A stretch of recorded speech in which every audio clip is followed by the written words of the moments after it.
Last week we pointed out that in some matters the modern concepts of anthropology come into conflict with metaphysical teachings covering approximately the same area of human thought and interest.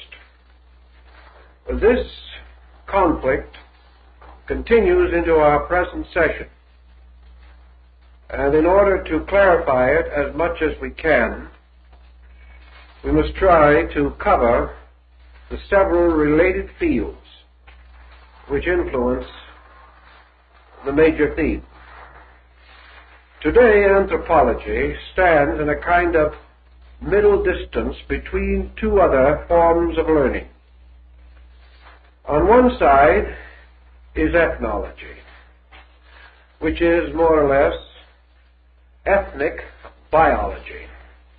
It has to do with the exact problems of man's biological ascent in nature and culminates in the rise of social conditions.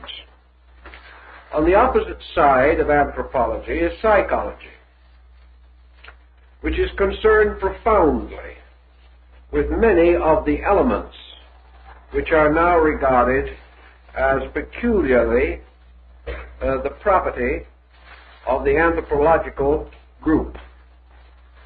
Thus, between biology and psychology, anthropology takes a middle position, deriving certain of its data from each of these opposing or contrasting groups. And tonight, as our subject deals with the nature of soul and the problem of the ensouling of man, we come to another interesting situation. We have heard many definitions of souls, theological and philosophical. We also recognize the scientific approach to the psychic equation in human life. But now we must consider for a moment a phase of the subject which perhaps has not generally come to our attention, namely the soul in terms of anthropology. It is quite different in many distinct details from other concepts. Aristotle anciently opined that the soul was in some way directly associated with motion, that in a sense things move because of the psychic life within them. Now, this motion principle, however, Aristotle refined in many ways, but at the same time, although he distinguished various types of motion, he still held to the conviction that it is the soul that moves things, and that this motion is of itself of two kinds: movement in terms of body, and movement which is not in terms of body. Movement in terms of body we behold around us constantly. Movement in terms which are not of body we also intellectually behold, until it becomes almost as familiar to us as the movement of body. Yet this movement which is not of body requires a different approach in an effort to understand its meaning and its part in our way of life. This non-body motion may be likened to a qualitative motion, as distinguished from a quantitative or physically directive motion. A man walking from Los Angeles to San Diego accomplishes the crossing of a quantitative interval, which we describe in terms of miles. He does this by means of a motion arising within himself by which he is able to take this long and tiresome walk. Another man moving from the state of ignorance to the state of knowledge also crosses an interval perhaps more difficult to cross than the miles between Los Angeles and San Diego. Yet by the methods used to measure the travel of the walking man, we are unable to approach or conceive the interval crossed by the thinking man. Thus we have a motion which does not move things visibly or physically, but does make possible the bridging of intervals and distances of a qualitative nature. Thus we must have a quantitative and a qualitative motion. In ancient times, qualitative motion was perhaps more interesting to man than it is today. Seeking to understand the movement of the psyche in himself, the movement of his own soul life, man began to identify motion of the soul with anthropological or cultural motion. Thus, in one definition, anthropology is the science of the cultural motion in man, or the soul motion in man. It does not deal primarily with clinical problems. It deals with the grand motion of culture. If a man writes a book, and I read one not long ago, and he was a learned man, and he wrote a book entitled The Soul of Greece. Now this book had absolutely nothing to do with religion, metaphysics, or psychology, as we commonly think of these terms. It had to do essentially with anthropological motion. In searching for the soul of Greece, this particular author gave us an outline of its philosophies, its religions, its arts, its sciences, its beliefs and opinions on a variety of subjects. And though he covered the fields of religion and philosophy, he did not do this as a metaphysician or as a mystic. He merely recognized religion and philosophy as aspects of culture, as the results or part of the results arising from the ascending human contact with the refinements of mature living, the association of the person and the group with an overall psychic conviction, pattern, or way. The anthropological aspect of this, then, tells us that cultures are not usually totally indigenous. Culture represents a stream moving anthropologically through humanity, or moving humanity along a road or path.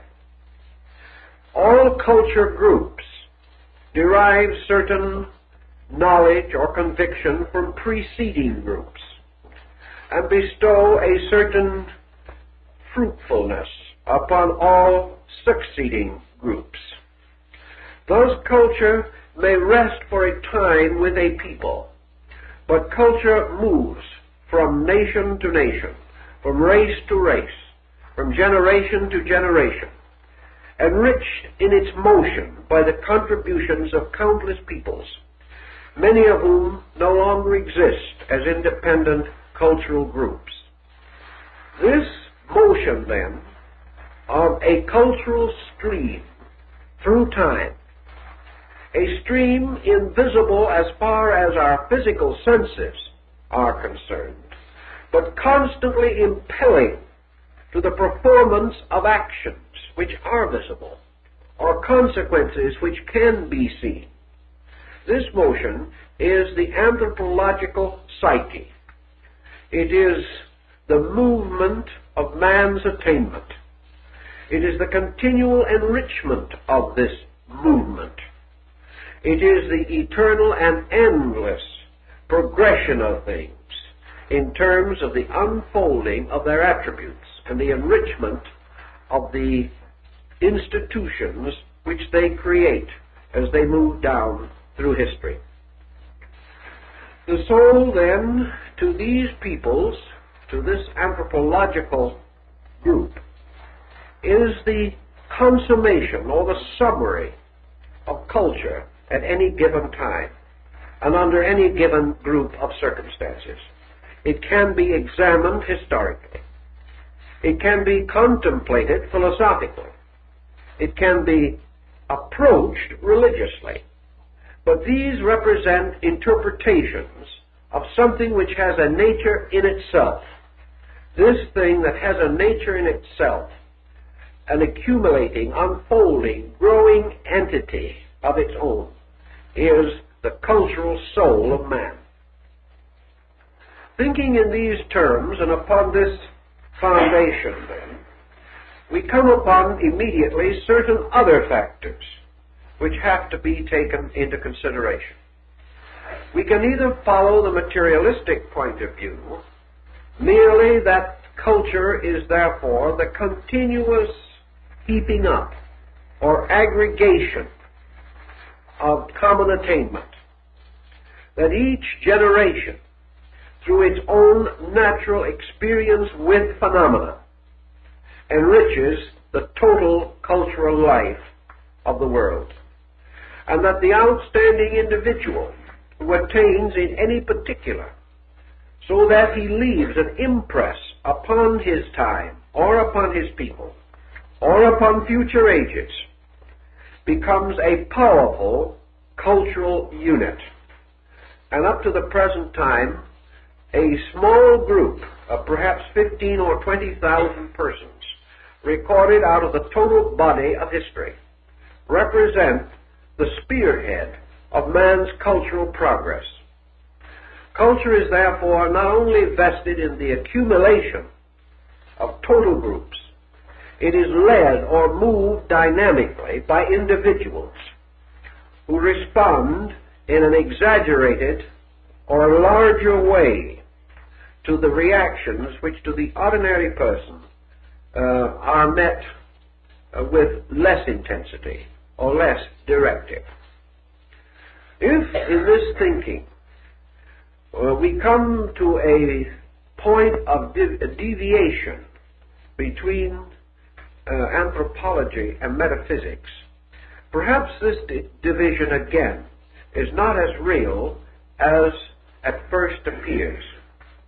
For a long time we have been plagued with an attitude, namely that if a certain effect is visible to us, a certain condition arises in our phenomenal world, we assume that the cause of that condition must always be according to the dominant way of thinking which most influences our times.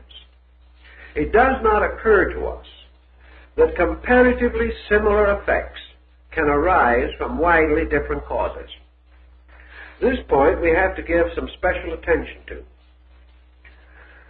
We know that we are not always correct when we use the sensory perceptions as a means of establishing fact. We know that for a great period of time, human beings actually believed that the sun set in the west because it appeared to do so. They assumed that the diurnal motion was the motion of the sun. They did not realize that it was actually the rotation of the earth itself. Thus explanations were built which satisfied things which men could see, but these explanations were not true. It follows by this that an explanation which is plausible and even probable and may be strongly supported and sustained by physical evidence may at the same time not be true. From this we must proceed then to the fact that we observe culture. We know that man is moving. We know that he is unfolding an individual and collective psychic entity. We are not, however, at this time in a good position to analyze the actual cause of this cultural motion. We are not sure that it is merely the result of constant impact of external stimuli, nor are we sure that the possibility of culture is sustained by hereditary descent or by certain fortunate biological factors in the life of an individual or a collective group. Thus, the physical circumstances upon which both psychology and anthropology function may exist with explanations other than those now broadly and generally accepted. We have reason to understand this, perhaps, merely by a program of research into past thought. And we will find in so doing that persons of admirable abilities and extraordinary intellect came to conclusions long ago which we no longer accept as valid. We have advanced others, but there is no reason to doubt that in time to come, others following us will find still more adequate explanations, which may or may not sustain those that we now regard as sufficient. Therefore, in the study of our psychic problem, we have no absolute certainty that the human soul is identical with culture. We have no actual certainty that the human soul is identical with mind. We find such identities convenient. They seem to answer questions not easily answered without such concepts. But every concept, though it may increase the reasonableness of our conclusions, every concept fails in some particular. We have never yet developed a concept which is totally and completely sufficient. Today, perhaps our concepts include more than was once known. But on the other hand, to strengthen and develop our concepts, we have been forced to reject a great deal of evidence that was once held to be valid.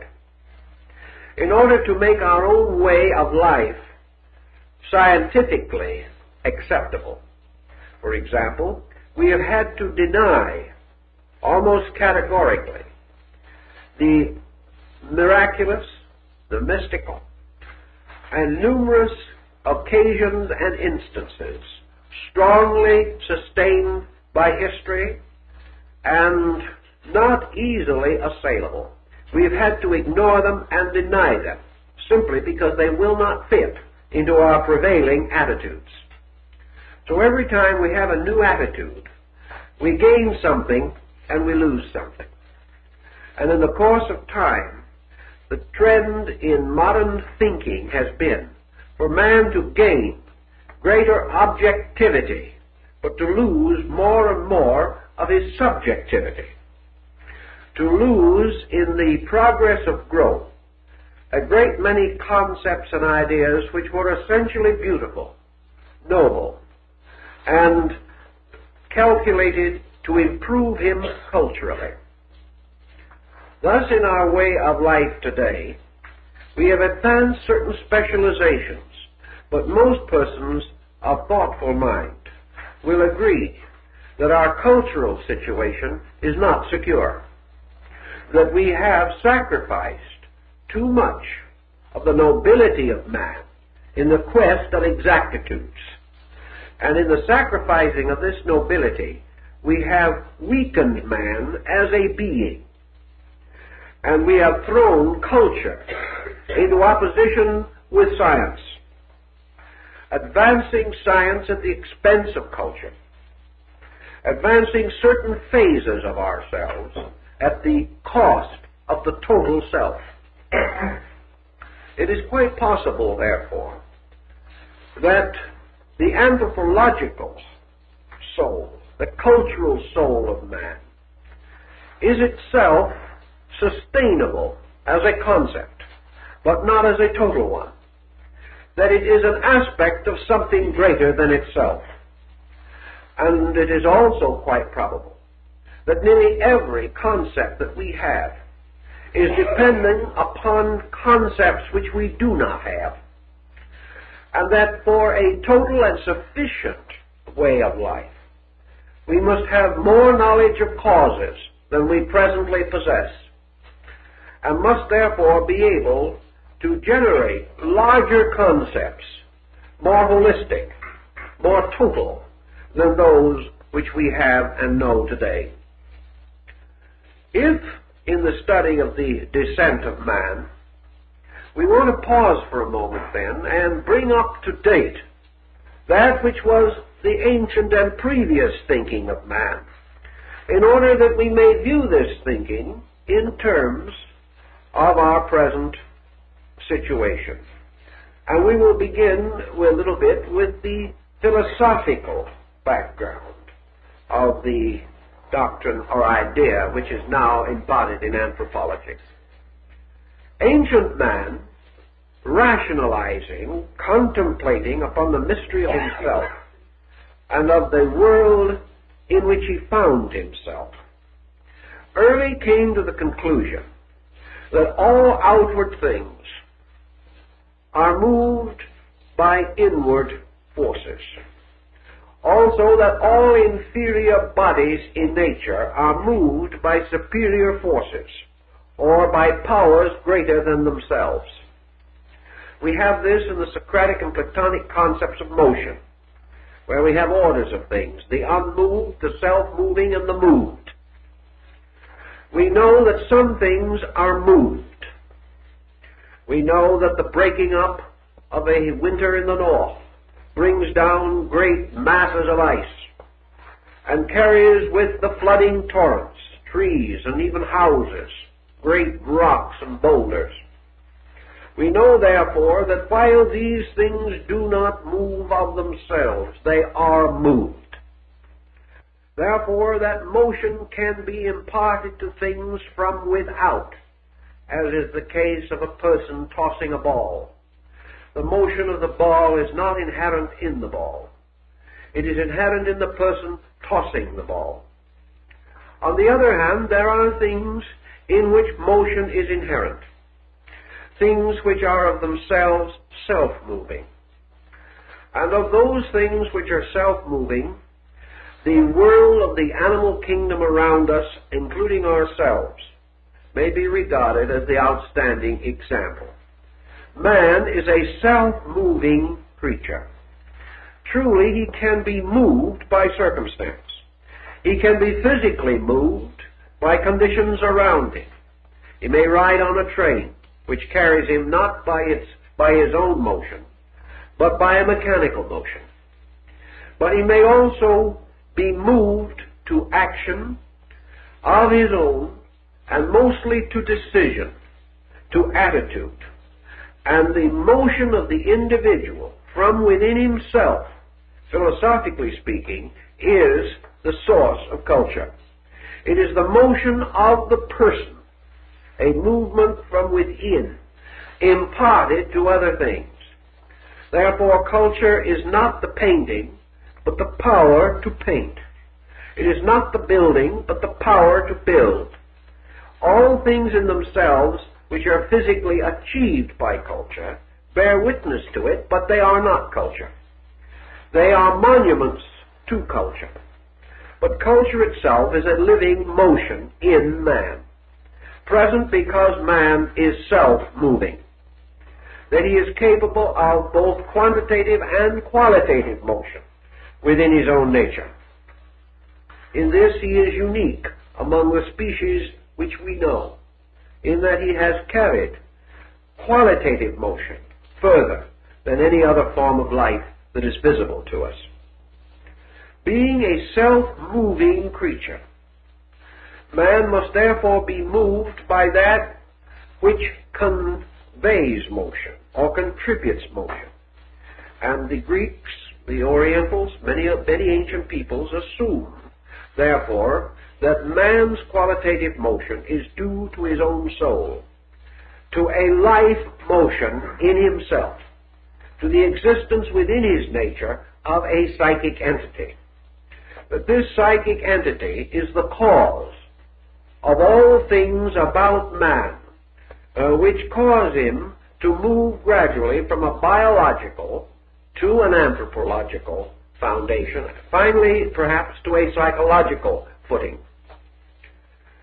This psychic life within man manifests early in the human experience and produces a variety of interesting, if somewhat confusing, results. Philosophically, man is recognized as a thinking animal. He is also recognized as a creature possessing within himself the power to imagine, the power to visualize. In the process of imagination, therefore, we find man polarized between two qualities of his own psychic nature. One is imagination, and the other is memory. By memory, man is bound to the past. By imagination, man can anticipate the future. Imagination is therefore an overtone, a motion toward the unknown. Now, imagination can lead to fantasy. It can also lead to hallucination. It can result in the individual surrounding himself with unreal and unreasonable fears. It can terrify the individual and tyrannize upon all of his other faculties. But in its natural and proper state, particularly under a cultural background, imagination becomes man's escape forward. It makes possible the dream of future. The dream of future makes orderly progress natural and reasonable for man. Now pause for a moment again and turn to the religious consideration. As we go back anthropologically into the history of man, we perceive that the religious equation arises very early in his human experience. One of the earliest observations of man has had to do with the difference between that which could be explained and that which could not be explained. Not in this case empiric necessarily, but in terms of his own experience. That which any man cannot explain occupies a different relationship to him than that which he can explain. That which can be explained is normal. That which cannot be explained is hypernormal, or supernormal, or supernatural. Consequently, man's relationship with life has always been divided into two parts: his relationship with the known and his relationship with the unknown. Now, there are tribes in various parts of the world who have tried to solve the problem of such relationships. One of them was the Yazidis of Iraq, a group of people whom we call the Yazidi.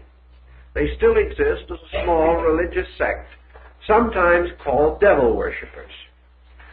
These devil worshippers are very intriguing because of the basic logic which dominates their thinking.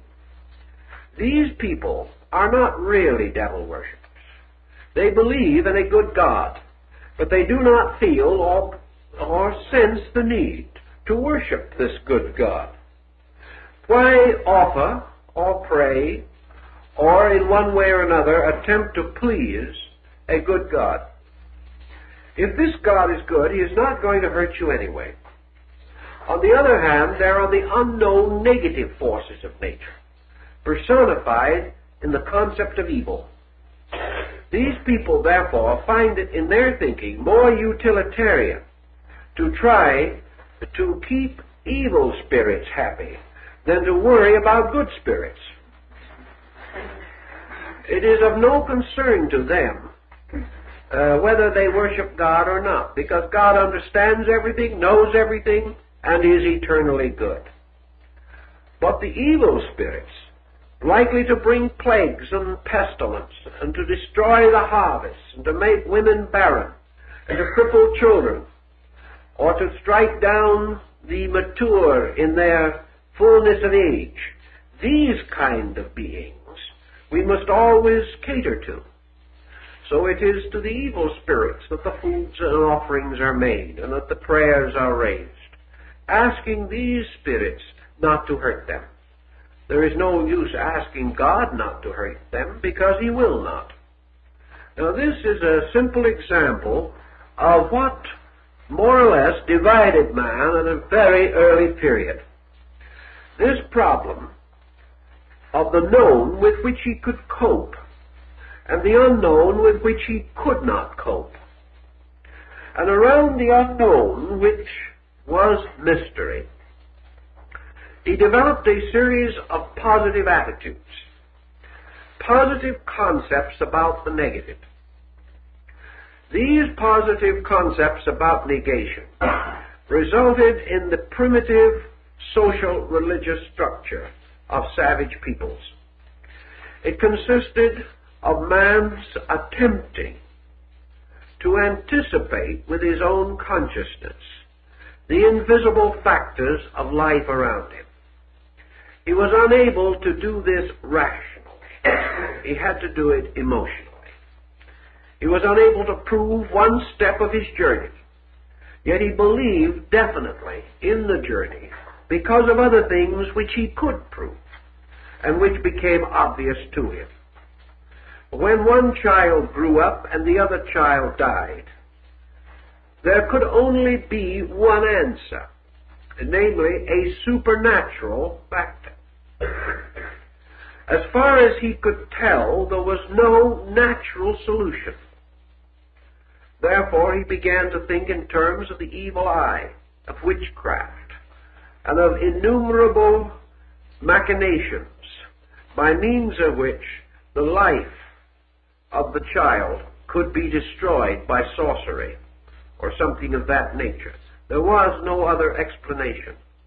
In many cases, of course, we know that this sorcery was merely an ancient name for lack of hygiene.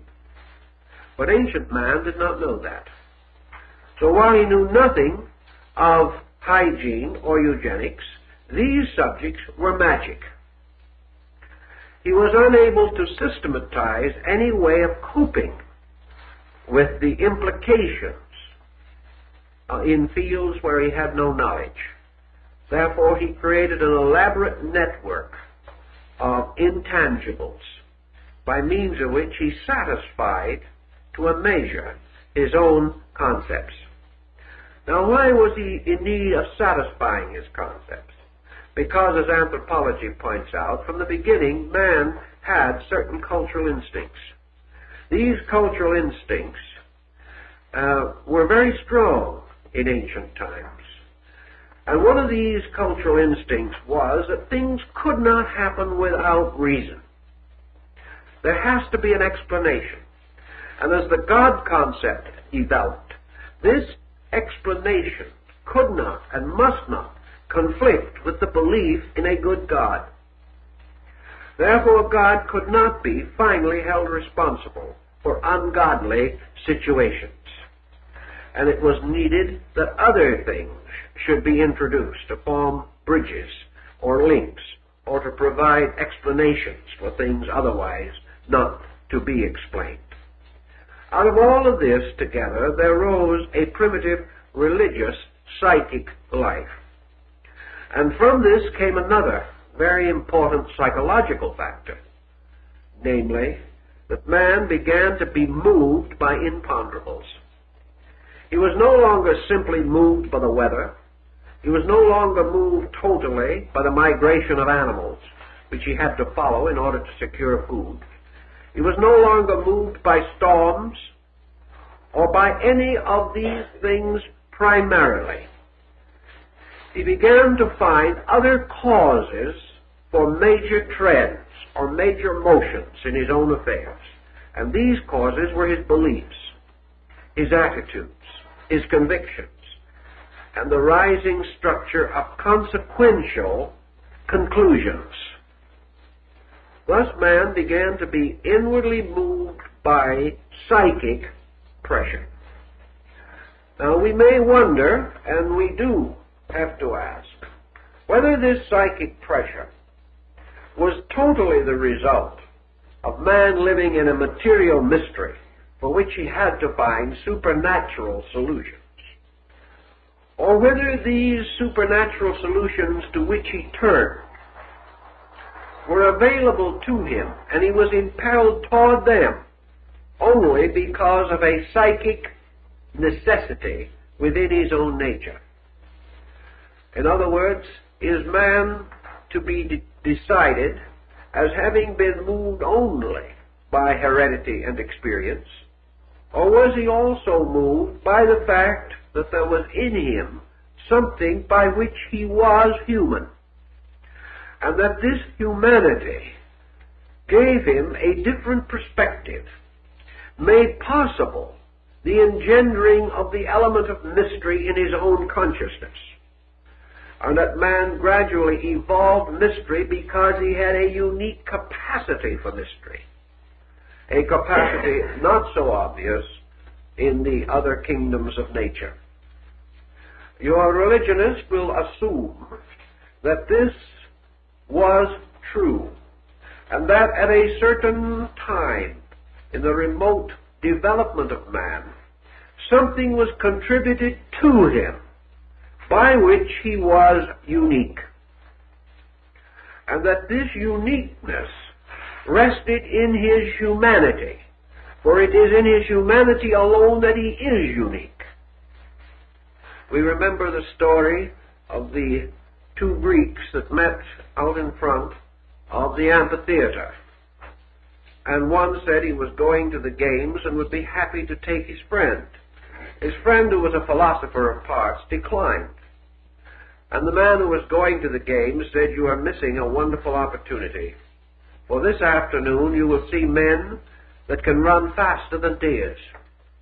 You will see athletes who are stronger than bears. You will see swimmers that can swim better than fish." The philosopher nodded, "Yes, that's all probably true, but I'm not interested. But I will go with you when you can show to me a man, not who excels other animals, but who thinks, acts, feels, lives like a god, like his own uniqueness, not deriving his superiority from excelling in animal propensities, but by the excellence of his own humanity." This thought would also correspond with one strong opinion on the problem of man's soul nature.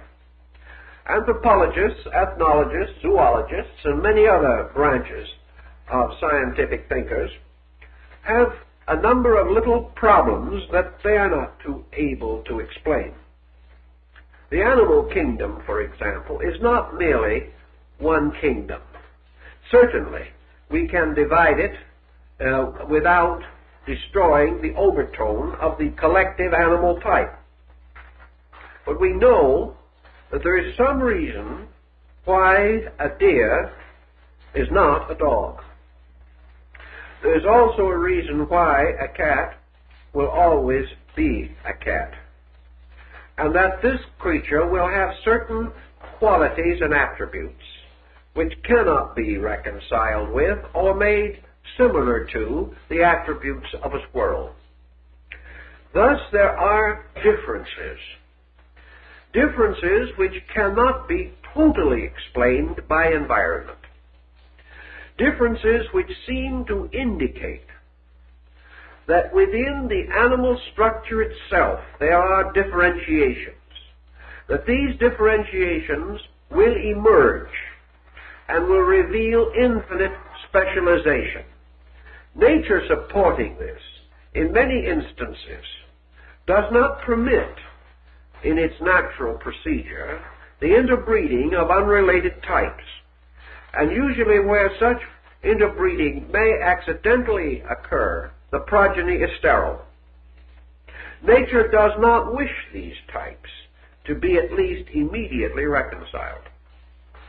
We must then come to the conclusion that there are differences in the archetypes or basic patterns of specialized forms of life. That these differences, while they exist markedly in animals, are not due to the psychological pressures which might cause differences in human beings. They are not due to religion, philosophy, and other cultural environments. They are due to something innate in the creature itself. These differences can be understood, but they cannot be totally overcome. Man differs from the other members of the animal kingdom in one other particular, namely, that whereas these other animals are divided into groups or into types or kinds, man, very largely, is an individual species in himself. Each human being is different in many respects from other human beings. He does not have the general instincts which mark a species or type of animals. If we have seen a cow, studied a cow, analyzed a cow, and perhaps psychoanalyzed that cow as far as we can, we have then a fair concept of cow. And we may meet 10,000 cows without any marked variation. But you can never analyze any human being so adequately that you know how any other human being thinks. You have a much greater individualization here, so that the human being becomes a distinct order of life in himself. Truly, this distinction develops gradually. Yet, as our anthropologist knows, you can go to a small island somewhere in what we might term an underprivileged area, and we will find 20 tribes on that island in comparatively close proximity to each other. And as far as we can discover, they have lived together there for an indefinite period of time, perhaps 1,000 years, perhaps 2,000 years, perhaps for an unknown period of time. Yet that little group of tribes, that little group has never become one entity. 15 tribes, maybe with not more than 500 members in each tribe and not more than 10 miles apart. 15 tribes, 15 languages. Perhaps in root similar, but not actually able to understand each other. 15 religions. Entirely different groups of attitudes. There are cases where in a group like that, one group will be cannibal, but not the others. There is another type of situation that is also noticeable there. One group may be agricultural, and another will still depend upon fishing and hunting for survival. One of these little groups may have created a comparatively well-organized cultural government. The next group, 20 miles away, is in anarchy and always has been. Out in the hinterland, where you come upon these things, you can become continuously aware that neither proximity nor similarity of environment will result in identity in human type. There can only be one answer, that the division is deeper. The anthropologist insists that cultural division is enough. This is doubtful, and a number of progressive thinkers in the field are beginning to recognize that we've got to go deeper. In going deeper, therefore, we are searching now, anthropologically speaking, for the psychological factors in differentiation. And they are certainly present, and we cannot ignore them. Now, if we go into our mystical religions, to our so-called esoteric systems, only a term which should not be considered so frightening as many so-called educated people have come to believe, for it simply means, in this sense, beliefs or traditions that have long been held either in secret or have become so broadly neglected that they have continued only in the custodianship of a few persons. Many so-called esoteric ideas were once common knowledge, even as many of our modern ideas were once esoteric. We cannot fail to observe that that motion goes both ways. Among the peoples of ancient times, who anthropologically are important to us, because we observe in them primary pressures, and the student of primitive psychology is deeply concerned with these elements also. In these primitive peoples, we have, from the beginning, the strong concept that man is primarily a psychic entity. That man differs from other known creatures because he is ensouled. Because a living, thinking, feeling being is in the core and central part of his own nature. He therefore divides himself from the animal not because of the difference of body, but because he firmly believes that he is not his body, but that he is truly a person living in a body. Up to very recently, science has taken the attitude that there is no separate person occupying the human body, that the personality arises within the body and its experiences and its reflexes. But ancient man was convinced that he had a psychic entity. And even among such peoples as those we mentioned, the 15 little tribes on the island, the belief in this psychic entity is perhaps one of the few things that they shared in common. They had different interpretations of it, but all these little groups had some concept, even as aboriginal savages, they had some concept of a being in their own bodies. That they were not merely animated forms, but that this being in the body was more important than the body. Most ancient peoples also held that in some way this being is in an association with the body, but is not subject totally to the changes and modifications which occur in the body.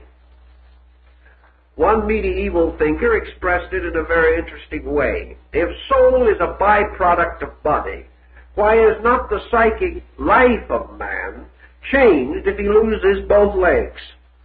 He is then no longer the same organization that he was before. Something is gone.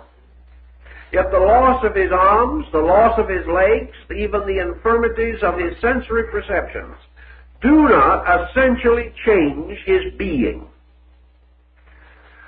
And usually, except in cases of certain types of disease which destroy function or structure, the actual entity of the individual does not greatly alter until the time of the general dissolution of the body.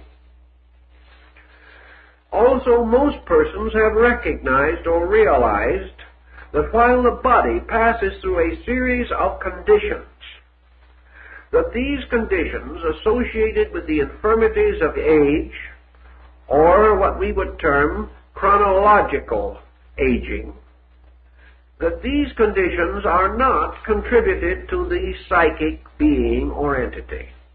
Once the individual recovers from the peculiar negative psychology of childhood and attains a more or less complete administration of his own nature from that time on, say from his teens to the end of his life. The being is not aware of aging. It becomes conscious of aging only through the infirmities of its body, but it is never itself able to determine as an inward, noumenal experience whether it is 20 or 40. It must look in the mirror. It must depend upon some external factor. And about the only difference that we note is body difference, resulting in loss of function, loss of vitality, or the exhaustion of bodily resources. The individual has these infirmities, but the knower in the body is essentially timeless. Primitive man found this out. It forced him, therefore, to the inevitable conclusion that when he was 70, he did not feel inside any different from the way he felt at 20. And if there was an essential difference in his condition, this difference was due to psychological factors. His friends told him he was old. People began getting chairs for him. Folks ran forward and helped him upstairs. These are the ways he discovered that he was old. Gradually he came to believe it. Also, as among the Chinese, who differ from us in so many details, age having a peculiar advantage. We have young Chinese people sitting around waiting, hopefully, to grow old. They want to grow old, because until they get to be 60 or 70, they are not really leaders in their way of life. China used to, and probably to some measure still does, reward years with the benefits that we reserve for youth. That is influence, power, security, happiness, opportunity of all kinds. When Sun Yat-sen became president of China, he convened a Congress and told the various districts to send their senators and representatives. It was a simple matter. Every district selected the oldest living inhabitant. The result is half the representatives died before they got to Congress. But it was the way things were done. In many cases, some cases, the records tell us that these representatives were brought in carriages and in carts because they could no longer walk. But they were the leaders. They were the great people. So a difference in psychology arises here. But primitive man, from the beginning, sensed that there was a difference between his being and his body. From this came his inevitable conclusion that his relationship with the body was impermanent, was transitory. Another factor psychologically considered that came in here at an early date was that no human being, then or now, can experience the extinction of himself. No human being can actually experience the existence or state of not being. We may know that 100 years ago he wasn't here, but he cannot experience anything about his own state of not being here. He may affirm that 100 years from now, most certainly he will not be here, but he cannot imagine the state of not being here. He can write his will, he can make all arrangements for his family and relatives, and he can be perfectly factual about the transition that is inevitable, but he cannot experience it. Therefore, no living person has ever experienced death. And no living person has ever experienced a state of non-existence. Primitive man, forthright in these matters, being absolutely unable to experience the non-existence of himself, although he watched his friends come and go, and even today in civilization as we know it, we are not so much wiser, because some of the most brilliant attorneys in the world die without making a will. nobody expects or provides, except perhaps through cautiousness and responsibility, but never through the sense of the fact that he is going to cease to exist, because he cannot experience it. He can only rationalize it. It's a very different thing. So ancient man came to the conclusion that he was not only alive, but that he was life. That he existed because he participated in something that had an eternal existence. That life was eternal, that body appeared and disappeared. He saw it happening in a sort of offhand way as he watched the annual death of trees and plants until they seemed to die, and then in the spring of the next year they would come back to life again. He saw, therefore, the continuous victory of an invisible thing called life over visible things which apparently could live and die. Out of this realization, man came to the conclusion that life was superior to the body that it inhabited. This was logical, reasonable. Philosophy sustained it on through time, even till now. Inasmuch as that which moves other things must be superior to that which it moves. Superior in the sense that it possesses greater life.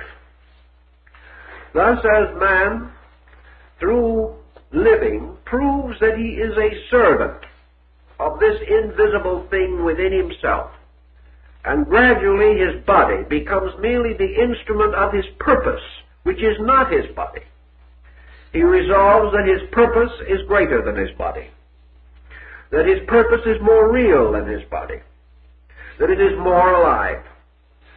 And because his purpose can move his body, causing him to select a variety of activities, often even detrimental to the body, or that in heroism or in martyrdom he may voluntarily sacrifice his body for something he cannot see, and that is a principle or a conviction within his own nature. From this and countless other evidences which he came to understand, man concluded that this thing in him, this being, was the better part of himself. That in some way it formed an alliance with body. This alliance, through the mystery of birth, was difficult for early man. But a separation from body at death was not so difficult for him to comprehend. He saw the body become inert. He saw disintegration set to work within it. He even recognized disintegration itself as a form of life. But he saw that this friend, this brother, this parent, this child, who had come to the mystery of death, that the body, though it remained for a time, had lost something. Something had left this body. And the thing that had left it was the living being with nature, with temperament, with disposition, with attitudes, leaving behind only a comparatively commonplace body, which had no particular attributes, nor was it particularly interesting in itself in any way. The thing that was interesting was gone. The challenge was gone. The dynamic was gone. All that remained was clay, and the processes of disintegration were gradually destroying this body. They did not destroy it while the person lived. Therefore, in order that it might be destroyed, that person must leave or go. Something must change on the inside, or this body could not disintegrate. From all these observations, and from vast centuries of meditation upon them, man devised gradually the concept of immortality. He also devised the concept of the victory of life over death. He recognized the possibility of an existence apart from body. He recognized this existence as possible by the simple phenomenon of death itself, for he realized that at death everything that was important went. The dead man did not leave his mind behind him. He did not leave his emotions behind him. As a person, as a being, he totally departed. The only thing that he left was a body. It therefore occurred to the Egyptian and the Hindu and other ancient peoples also that that which departed was a self-sufficient being, differing from the ordinary being only in one particular, namely the absence of a tangible body. This led primitive man to surround the living with beings unembodied in the air around him. He believed that these beings had departed no great distance, that they were alive, that they were there, that they could accept his sacrifice and answer his prayer. The only difficulty was he could not see them. But even in this there was an exception. In sleep he could see them. They could return to him as dreams. He could internally restore their appearances. And he had a kind of inner life which seemed to bring him into contact with the kind of world where beings without bodies could live. And most of our early concepts of the afterworld were derived from dreams, from man feeling or believing that in sleep he passed through a kind of temporary death. St. Paul said, I die daily.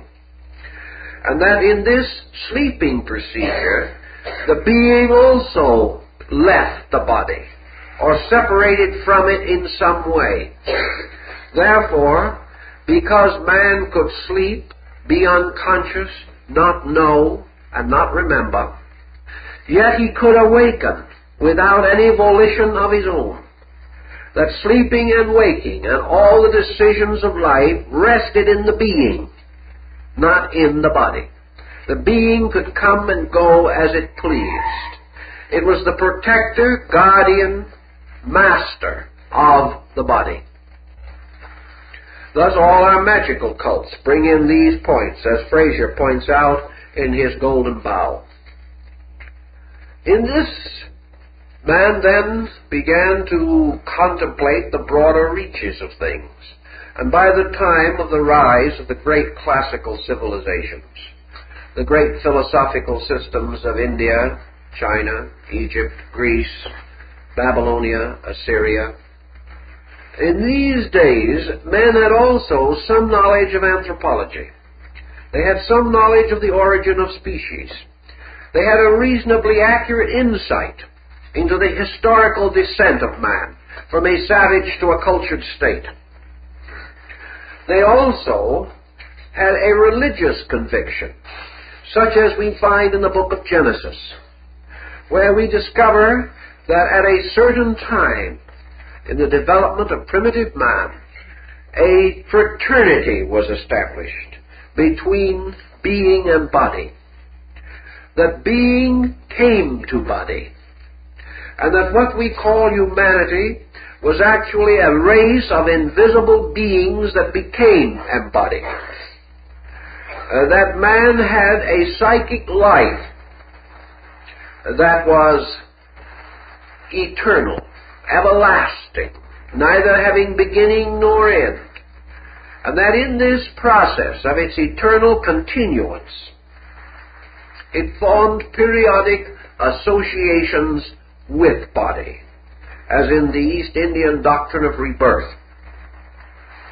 Rebirth being nothing more or less than the periodic re-embodiment of a being having the power of continuing between lives, even as consciousness has the power to continue in sleep, or to pass through unconsciousness without dissolution.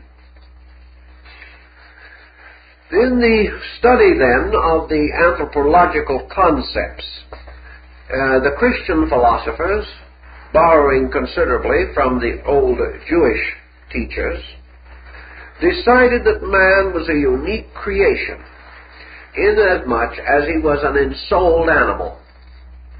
He was a being different because a superior order of life had entered into him, possessed him, and had made his body their temporary abode, or the abode of this order of life. To accomplish or to interpret this, they had to explain what would bring the soul or the being toward body. And out of this have come several different theories. The most familiar to us, of course, is the theory of the fall of man. In other words, man is embodied as the result of sin. That in some mysterious way, a divine order of beings rebelled against God. And for this, the order was hurled into the abyss, as Milton tells us in Paradise Lost, Dante in Paradise Lost. I'll get it in a moment. Milton's Paradise Lost. In this situation, we find an order of beings hurled headlong from the heavenly sphere as a result of the rebellion of the angels. In this case, the fall was due to disobedience, was therefore incidental or accidental. This, however, is not the common opinion of all peoples. Others believed that what we call the fall was a perfectly natural process in nature, representing no punishment, but the inevitable need of the being to experience all things. In other words, we can say the deity, or absolute spiritual life, scattered itself as seed throughout space, and from these seeds grew up orders of life, which are God, or are one divine nature, unfolding throughout time and eternity, to final restoration of their own total divinity. That therefore evolution, or a natural function of laws, is responsible for what we term the fall of man. This was the essential concept of the 19th century philosopher Herbert Spencer. Here we have two processes, involution and evolution. Involution being the motion of being into body. Evolution, the gradual motion of the release of being through body, and in a sense, from body. This concept, then, held as its principal situation or purpose that man, in what we term the evolutionary arc of his existence, has as his primary purpose as a being the full expression of this being in conduct. That this being is gradually molding, refining the body until this body becomes suitable to give full and complete expression to the being. That growth, as we know it, is the revelation of being through body. That what we call evolution is ideation, or the unfolding of a conscious entity through the instruments or vehicles by means of which it is able to function in a material state. Thus, for man, evolution is the unfoldment of being into ability for total function in the state of matter, and total victory over the mystery of matter, or the dark side of the unknown, as this relates to matter. Most of the philosophic peoples have taken it for granted that man's embodiment was due to a divine plan, or a divine order, or a divine will. But that having attained this embodiment, man then inherits a peculiar and natural human duty. If he is in body because of a divine plan, it is part of this plan to so place man here as to challenge him to work out his own salvation with diligence. Therefore, the primary purpose of man in this world is that he shall unfold himself through his body and shall attain dominion over the negative aspects of his own personality, these negative aspects being responsible for the ignorance and materialism with which the ages have been darkened. Thus, our real reason here is that we may rescue ourselves from the state of unknowledge or partial knowledge, which is the source of the confusion, misery, and misfortune by which we seemingly are incessantly dogged in nature. If this followed their ancient idea, then the question is, how and when did these things happen? Anthropology on a material level definitely postulates something. It does not know exactly what it postulates. It does not even assume, perhaps, that the complete statement of its postulation is possible. But it does distinctly note that at some time, under certain or some condition, man divided from the animal. That this division was more than the mere process of standing on its hind legs. We may be reasonably certain that this elevation of posture was bound to something in nature more important than the fact that man preferred the food that grew high. Apparently the giraffe did the same, but did not become human as a result. Nor are we to assume that man inevitably proceeded from the anthropoid, or from the so-called great apes. These apes, it is true, have certain attributes and characteristics which are reminiscent of a primitive type of humanity. But the ape, although it has the body approaching that of human type, is still essentially an animal.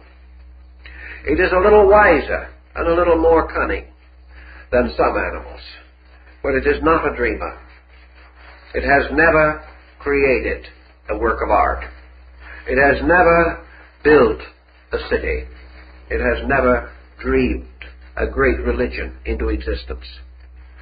This creature is still tied or bound to a kind of creation. Or, if we do not wish to take this ground, and there are some who would like to differ, they will say that the primary difference between the beast and man is the vocal equipment, which has made possible the transmission of knowledge. This, however, is not entirely true, for we have in the animal kingdom intuitive faculties for transmission that are much more acute than human faculties. And we find that the animal, like all other creatures in nature, is able to transmit that which it is necessary for it to transmit. And that in this man has achieved no more, although he is on a different cultural platform. But actually, somewhere, anthropologically speaking, we have what Gabriel Max attempted to portray as the missing link. We had something that occurred. This something transformed man, placing within him a fire. And the Greeks symbolized this by Prometheus bringing the flame from heaven in a hollow stalk. This bringing of the flame, which centering itself in man, created in him a separateness that was to not only continue but to increase until an entirely new order of life was differentiated. This problem, when it happened, how it happened, what happened, these questions have never been satisfactorily answered by material science. The answer to them perhaps merely lies around some corner, and they hope that someday they will find it. But in the meantime, they have not found it. And we can suspect that some of our more intuitive ancestors had a better explanation than we have now. Not necessarily better than we may have sometime, but certainly better than we have today. One reason being that we have given up. The modern man is not really asking these basic questions anymore. He is intriguing his mind with secondary questions, and frustrated in his effort to solve primary matters, has turned from them, because to continually think of them is only to remind himself of his own inabilities. Actually, the ancients did contemplate this problem and attempted to understand it. And old mythologies and ancient legends and lore, all rich in this particular phase of speculation, in this type of thinking. The early Jewish scholars who were associated with the development of the Bible were of the distinct impression that there were two creations described in Genesis. The first being the creation of man, and the second being the creation of Adam. And you will find that they are in different chapters of Genesis even now. Now it is interesting that at the end of the first chapter of Genesis, man has been created. But the Lord is not satisfied, because, as one of the verses tells us, there was no man to till the ground. So even after the man was created, there was nobody to till the ground. The man who was to till the ground did not come until the coming of Adam. And the two creations are distinctive. Some scholars are of the opinion that this was the result of the early blending of two totally different concepts of origin. One the Elohistic and the other the Yahvistic. That the ancient Jewish philosophy came from two roots, and that these two roots were never completely brought together, and that the two creations of man in the opening chapters of Genesis relate to this phase of the old philosophy. Actually, however, there seems to be more to it than this. We are not told in the first creation that the Lord breathed the breath of life into that man. The first man was not made a gardener or a keeper of the garden of the Lord, nor was he given the power to name all things according to their natures. This came later. It was this man, the second man, who fell, and who was forced from the garden, and who also was given the coat of skins, the body, in which he must suffer and labor, and perpetuate his kind with the sweat of his brow. The first man was the Greek anthropos, the idea man, the archetype, the man in heaven. And to these ancient peoples, the being in the body. The Adam Kadmon, the man made of the red earth, flesh, was the second man, the body. And it was into this body that the breath of life, the psyche, the soul, the ghost, meaning breath, was given or was transmitted. And it was this man who also in due time became male and female, and went forth, the man to earn his bread with the sweat of his brow, and the woman to bring forth her children in pain. These were the body. These were the final result of the union of being and body. The unembodied being lived in heaven, and it was believed by the ancient Jewish scholars that the first man attended the school of the angels in heaven.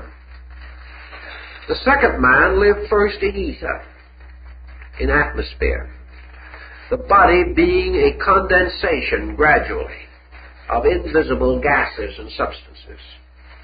Finally, he fell into a mortal or material state, becoming a physical body, precipitated out of invisible substances in the same way that a solar system is a visible structure precipitated out of space and sustained by space, space itself being totally invisible, and yet the inevitable source of every visible thing that exists in creation.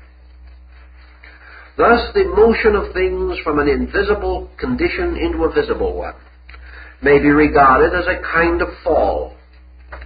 But this being that fell into body, fell into a kind of sleep. And the Greeks have the same concept of souls falling into generation. Plato tells the same story. The Hindus have it, the Chinese have it, the Buddhists have it. All these accounts, then, lead to the inevitable concept that at an X point, which we may not be able to date in terms of chronology, but we can date it in terms of anthropological phenomena. At an X point, the primitive creature, which was to be and had been fashioned to be man, was quickened or made alive and became a living soul. This immediately set the destiny, but there was no visible, phenomenal moment in which this could be identified, for it required a very long time for the gradual drift of the ensouled animal from that animal which had not received the being into itself. Berosus, in his Chaldean history, describes this problem also, speaking of the laboratory of nature in which innumerable forms were generated, forms with many heads and arms, forms with many bodies, giants and pygmies, the most incredible diversity. We ridicule it today, but there is nothing that he describes more incredible than a dinosaur, or one of the pterodactyls, or a brontosaurus. All these creatures we would not believe ever existed did we not find their fossil remains. No one could have convinced us otherwise.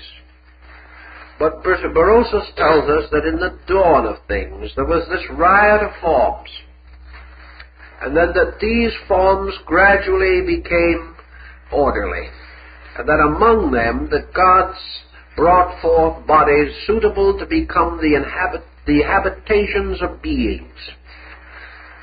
One way of saying that gods brought forth, or created, or fashioned would be simply to substitute the term evolution.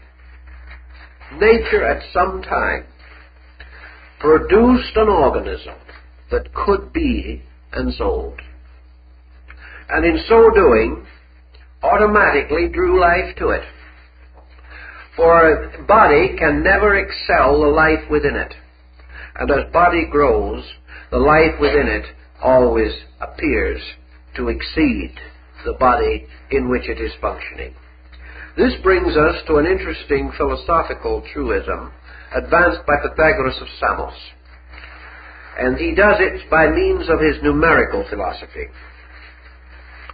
Pythagoras points out that you can take physical substances, and that these physical substances become, in a sense, ensouled always by totalities. One way to express that is to take 6 matches and place them along in a row. The moment you do this, you ask someone what is there, and they will say 6 matches. Now, the term 6 is itself not composed of 6 parts. It is a single term to cover the phenomenon of 6 parts. Yet the concept of 6 is a unity, apart from the elements which produce it. Therefore, 6 of any single objects brought into relationship with each other immediately create a unit or a unity which we call six.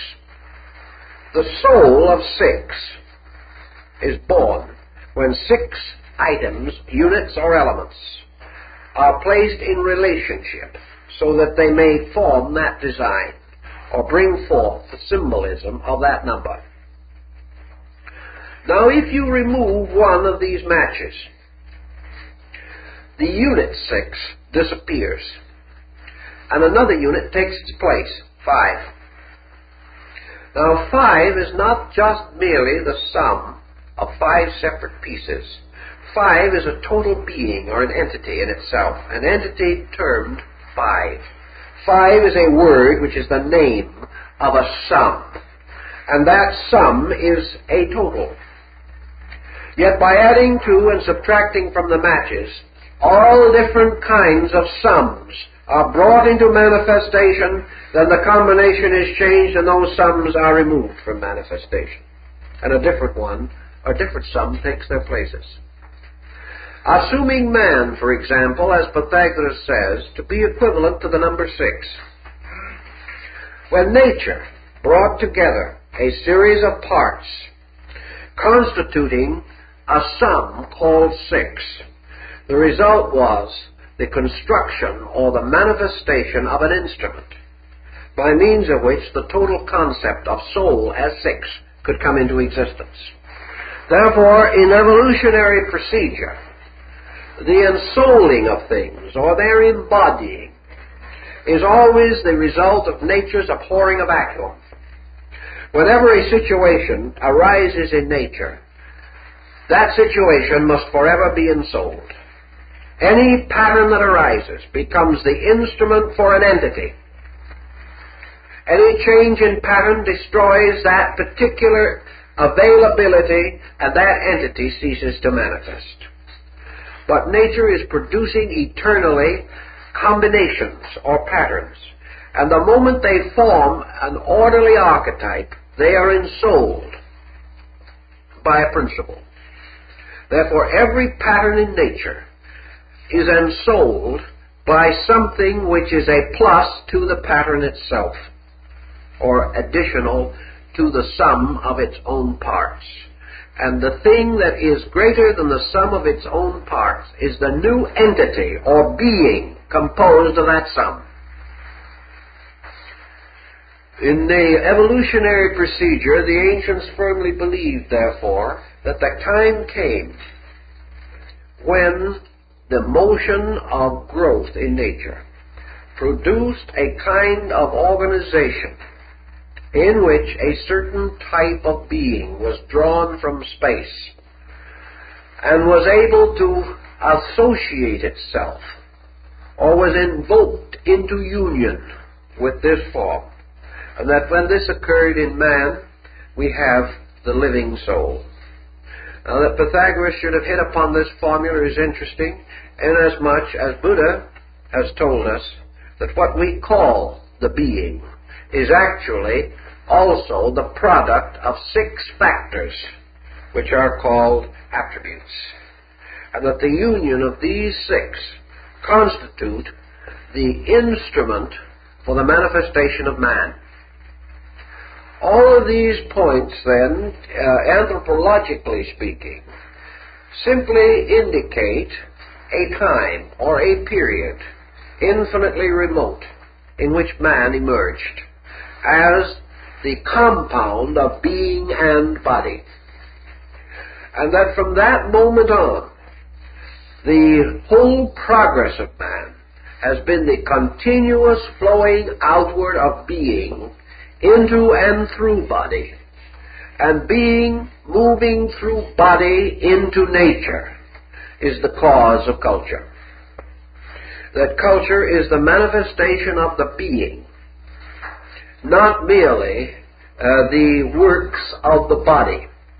That culture does not arise, totally at least, from the activity of environment or heredity upon the organism. That true culture is the motion from within the organism of being through body. You might say under those conditions then, why is culture different? Why is culture gradated? Why have some peoples achieved it and others have not? And why are various cultures so essentially dissimilar in many respects? The answer to this is rather simple, however, when we think about it. Here, anthropology comes in with the correct solution. Anthropology shows us that the body, with its various instruments, is in a constant process of modification, and that these modifications of the body are the result of both heredity and environment. Therefore, heredity and environment, by their effect upon the body, determine its availability as an instrument of being. Thus, body, which is not so highly evolved in terms of organic qualification, is not as readily available, nor can being moving through this body achieve the cultural maturity immediately that it can if it is moving through a better body. Being, for example, we have no reason to suppose is any different in a 2-year-old child than it is in a 40-year-old adult. The difference between infancy and adulthood is not in being, but in body.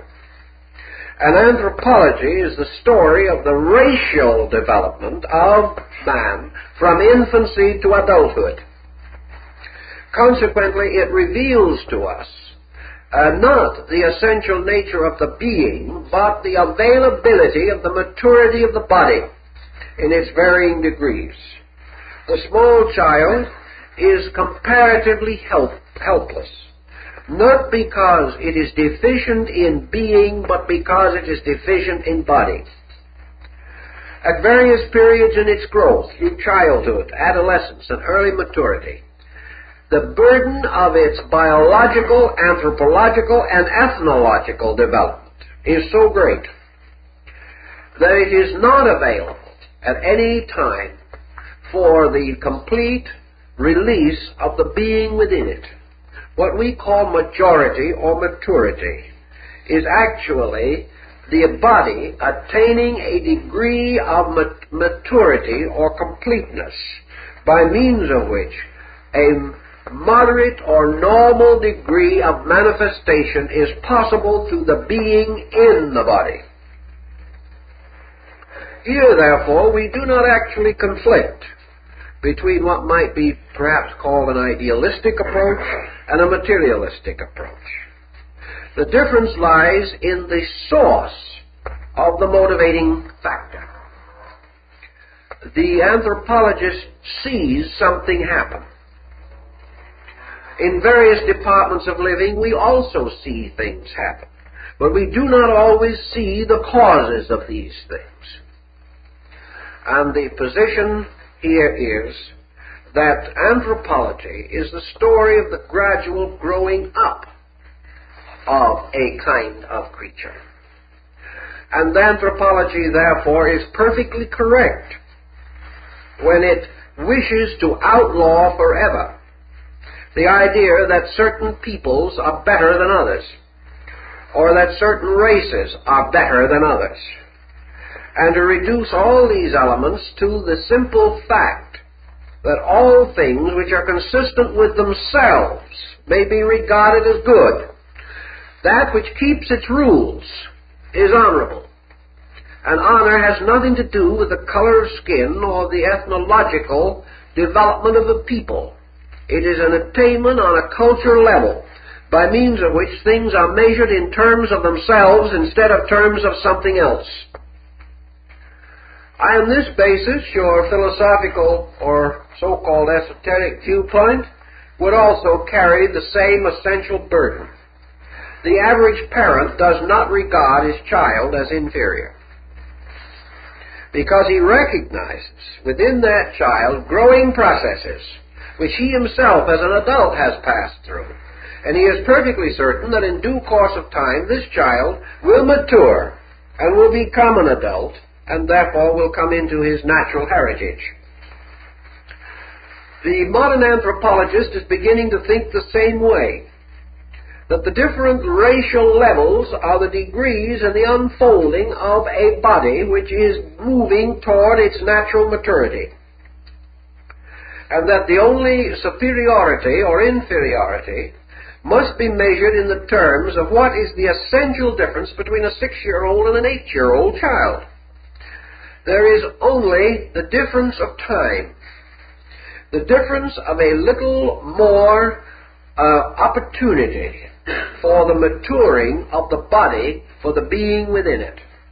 But anthropology is in no way convinced that the essential nature of being as psychic entity is determined by the appearance of body or by its cultural attainments alone. Therefore, that what we are really dealing with is an eternal motion of growth, and that it is impossible for us to accurately determine the comparative merits or demerits of the various stages of this growth. That all we must bear in mind is that the end of this growth is the victory of being over body, or the attainment of ethnological and anthropological maturity. And that what we look forward to as a golden age or a better time is little more than this, that it is simply man finally gaining the maximum degree of manifestation by means of which being is released freely and adequately through body. We have the same thing on a cultural level, where we have arts and sciences. A child born with the potential of a musician may never become one unless he is given advantages in music. He may remain forever a musician in his soul, but his ability to express this music means that he must train the body as an instrument of purpose. And it is only when he has trained his hands properly to respond to the instincts and impulses of his mind and emotions that he can play the piano.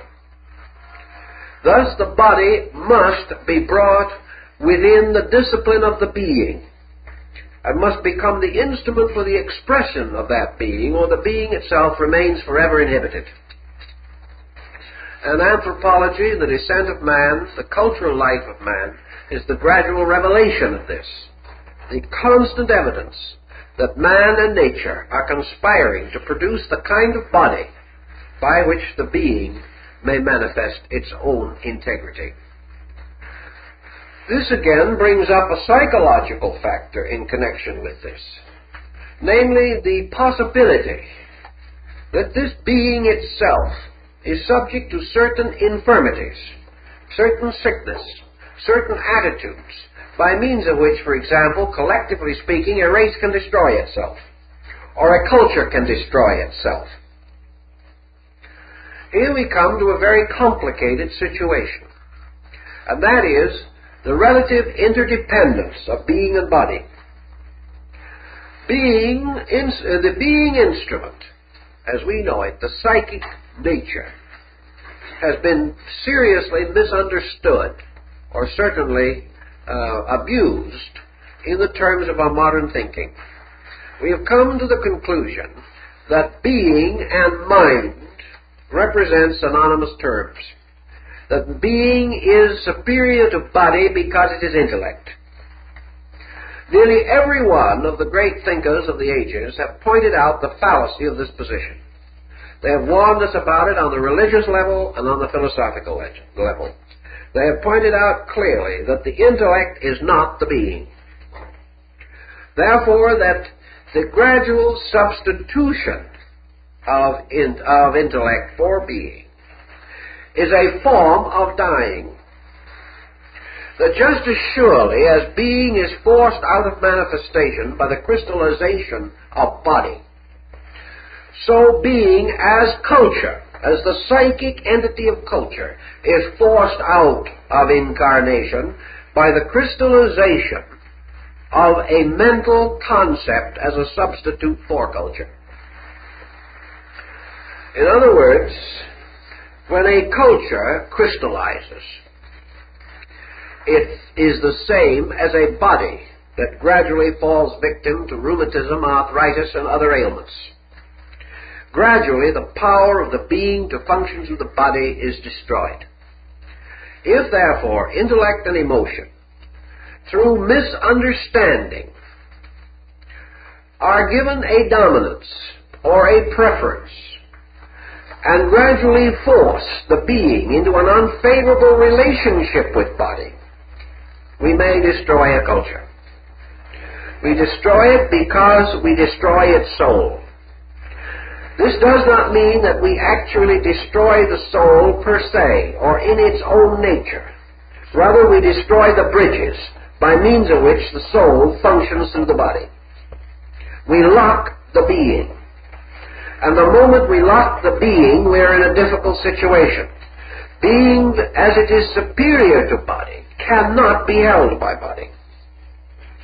And when a body is no longer suitable, and there is obviously no remedy possible, and a process of crystallization or disintegration has gone too far, being simply severs its relationship with body. And when soul severs its relationship with a culture, that culture dies. When the soul severs its relationship with a concept, that concept becomes extinct. Whenever the being finds itself in a condition utterly unfavorable, it departs from that condition and proceeds to move into other conditions more suitable. Now this tremendous stream of life moving along presents us with a number of opportunities or a number of specializations. Being has a choice of old cultures, rich in experience but infirm with age, of contemporary dominant cultures, mostly utterly confused, and of aboriginal cultures, as yet comparatively undeveloped and for the most part unspoiled. Therefore, you will observe that wherever we get to a point of decadence on an anthropological level, we almost immediately release a backward people. A so-called primitive people begins to move forward. The power of the world moves. In the case of the Roman Empire became culturally delinquent, became culturally corrupt, became like a body so ridden with disease that it could no longer function, or a psychic organization so ridden with complexes, fixations, and neuroses that it could no longer serve as an instrument. Immediately we find culture moving out. Those that still possessed it in the Roman Empire went into the Near East and Arabia and created a new renaissance of culture there. That part which did not have sufficient strength to survive, that which had not recognized the difference between true and false culture, then passed under the influence of the Goths, the Huns, and the Ostrogoths. They were conquered by barbarians. And out of the barbarians came a new order of culture. And just as the Romans got arrogant, so the barbarians in due term became cultural and arrogant. And step by step the process is repeated. But always where a people or a culture group which has been dominant loses dominance, and it must always lose dominance by betraying its own psyche. It must always block the motion of being within itself. When this happens, being seems to depart, and the weight of culture passes to another people. This people suddenly becomes alive, after perhaps resting as the Huns and the Goths had rested for 1,000 years without any more than tribal motion. Something happened. And within 500 years, these people moved into a dominant place in civilization, gradually filling the most important place of their time, the place left a vacuum by the collapse of the Roman Empire.